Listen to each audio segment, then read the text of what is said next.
Efterår, det er også svampetid, og en af de sjove svampe, man kan finde ude i skovbunden, som ganske vist ikke er spiselige, men som ser lidt specielt ud, det er den her lille sort sag her, som hedder slank snyltekølle.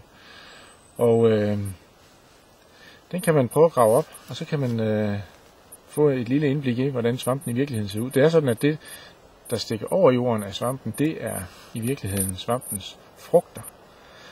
Og selve roden eller myceliet af svampen, det sidder nede i jorden. Og hvis man så graver godt omkring sådan en snyltekølle her, så kan man være heldig at se, det den i virkeligheden får sin energi fra. Når det hedder en snyltekølle, så er det fordi den snylter på en anden svamp, som sidder et stykke nede i jorden.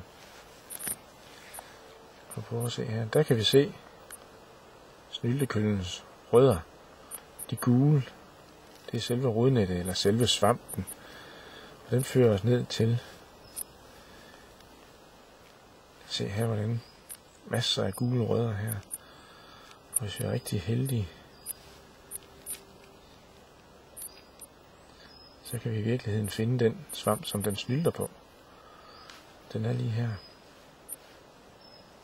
Denne her, det er en trøffel. Og den hedder hjortetrøffel, og det er den, hvor slank snyltekølle, den får sin energi fra. Jeg kan se, rødderne de når faktisk herned til. Hjortetrøffel er ikke til at spise. Jeg kan se, den er helt sort indeni.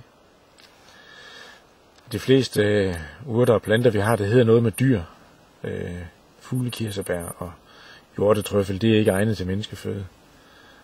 Men dyrene kan godt lide at gå og skrabe i jorden og finde de her trøfler. Dem kan de lugte, og så kan de æde dem her om vinteren.